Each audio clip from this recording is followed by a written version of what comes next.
Muy buenas, ¿qué tal están? Pues les traigo tres asuntos muy importantes que tenemos que tener en cuenta ahora mismo dentro de la guerra de Ucrania. El primero de ellos y el más importante, la central nuclear de Zaporizhia. Aquí la tenemos. Como ven, se encuentra bajo control de las tropas rusas prácticamente desde el inicio de la invasión de este año de Rusia a Ucrania. Desde el principio se ha utilizado el riesgo que supone la guerra para las centrales nucleares como un elemento para intentar detener el avance ruso. Aquí, por ejemplo, el diario Deutsche Welle habla de días antes de la posibilidad de un ataque terrorista, según fuentes ucranianas, por parte de Rusia sobre centrales nucleares, lo cual no tiene ningún sentido. Y ahora lo que está ocurriendo es que esta central nuclear, que es la más grande de Europa, y menos mal que está preparada para soportar bombardeos por construcción de la Guerra Fría, está siendo bombardeada ahora mismo con misiles y obuses y morteros por parte de Ucrania, y se está acusando a Rusia de ello, cuando está bajo su control y en la zona que está bajo su control, y no tiene ningún sentido. Hasta ahí que lo utilice Ucrania puede parecer hasta legítimo, aunque el riesgo que supone para Europa y para su propio país hace que esto sea una línea roja. Pero el problema viene que Occidente está siguiéndole el rollo, y no solo Occidente, también hay otras noticias en las que se acusa a Rusia de estar bombardeando esa central nuclear que está bajo su poder. Lo cual nos pone en un riesgo a todos, porque es un juego que Occidente, que Europa no se puede permitir. No se puede permitir el intentar culpar a Rusia y permitir a Zelensky y a cuatro tarados que bombardeen una central nuclear.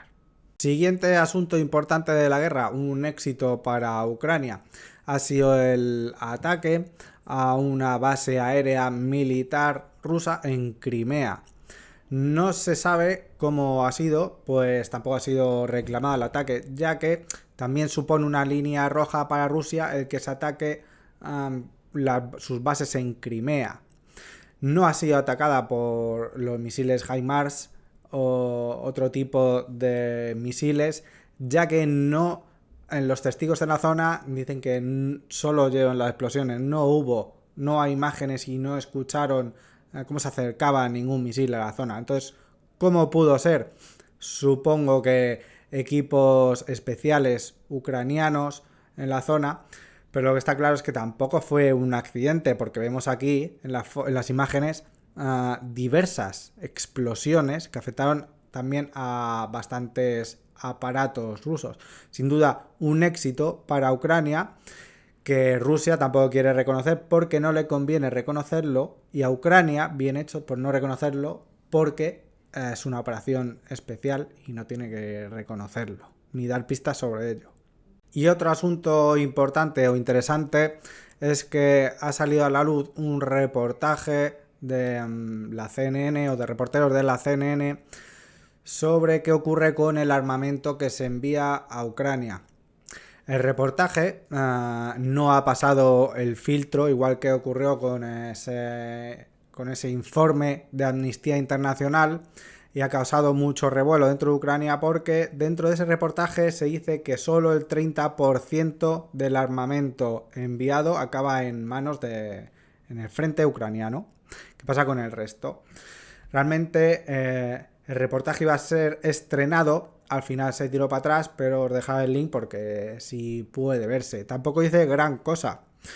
Va sobre una ONG que proporciona material no letal desde 2014 a los ucranianos. Y dentro de él pues hablan personajes y hablan sobre que solo llega a ese 30% y que lo demás se pierde de muchas maneras.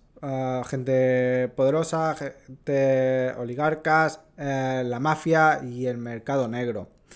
Lo cual es preocupante porque recordemos, por ejemplo, que alimentó al ISIS fue toda esa inyección de armamento que terminó en sus manos. Y eso que en ese momento Estados Unidos estaba sobre el terreno y podía averiguar a qué manos iba. Si bien los que no pudieron controlarlo fue el propio ejército iraquí.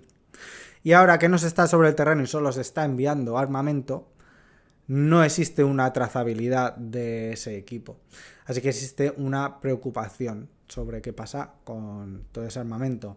Ya lo dije yo en su momento, que esos billones de dólares que Biden aprueba, básicamente todos van a parar a Estados Unidos, a su industria armamentística, que está siendo impulsada y está ayudando a superar a Estados Unidos a esa crisis económica.